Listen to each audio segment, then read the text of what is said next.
Hello everyone! I'm very excited to try out my new paint today. I recently purchased this Sakura poster color paints and today is my first time trying them out. Why did I purchase these paints, do you ask? And what's so special about them? I don't know yet. Shh! The video's starting.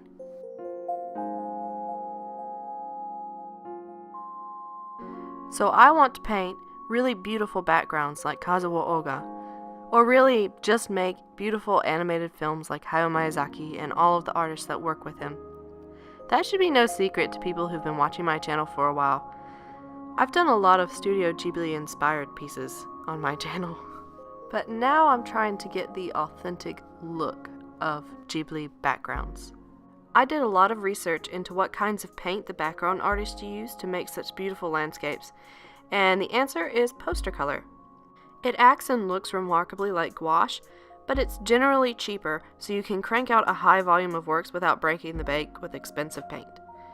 Now, when it comes to poster color, you have to do some research into which brand is still artist quality. I'm using the Sakura because it is astronomically cheaper than the brand Kazuo Oga uses, but it still offers light-fast colors. That's the word to look for, light-fast. You want to make sure that it's not going to fade over time, or at least not for a long time. Here I am painting some swatches to get a feel for it and test out the texture of the paint. I'm painting one swatch straight from the jar, and then the second swatch with the paint thinned down with water. To test these out, I'm naturally going to try some landscapes.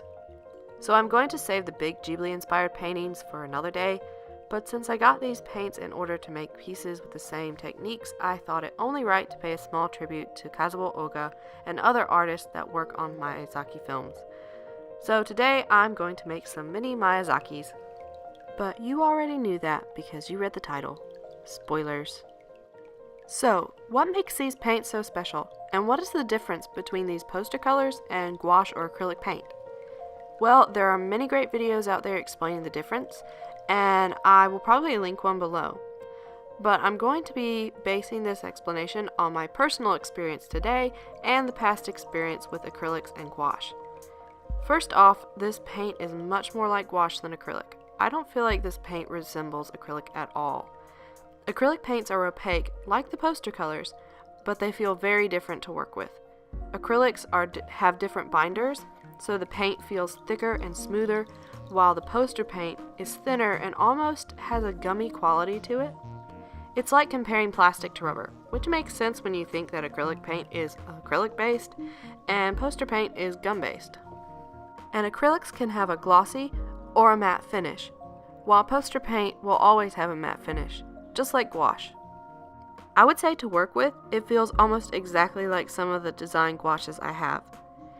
It has a higher water content, so it is easily scooped out and can be mixed straight from the jar, whereas gouache tends to be drier out of the tube and needs a little water added to help mix colors.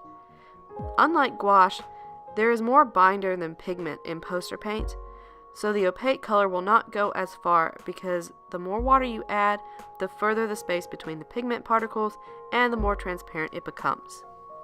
So you could say it has a little bit of a watercolor quality to it, but whereas watercolor almost stains the paper because the pigment particles are small enough to get in the paper fibers, poster paint just sits on top of the paper because it has much larger pigment particles.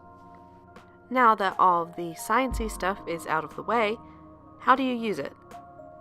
I found the best way to make a soft color wash is to wet the paper first and then come in with the paint. It flows better and you don't get any brush strokes. If you want to show distance or haziness, you can go in while the paper is still wet and add in the trees or mountains or whatever you want in the far distance. Instead of watercolors needing to be planned out so that they can be painted from light to dark, the process I use with poster paints is to paint from back to front. I paint the items further in the distance first and work my way up to the foreground. It's pretty easy to layer lighter colors over dark. However, drastic highlights are hard to get bright white, so make sure that all the paint is completely dry and you have clean water so your paint water doesn't unintentionally affect the color of your highlights. So there we have it, a not at all comprehensive guide to poster colors. I do hope this video helped you out a bit if you are trying to decide if you want to purchase some of these paints for yourself. and I am definitely looking forward to using these more in the future, and hopefully soon you will see some animations with hand-painted backgrounds on my channel. Thanks for watching. Like and subscribe if you want to see more. Check out the links to my other social media in the description, and I will see everyone next week. Have a great day. Bye.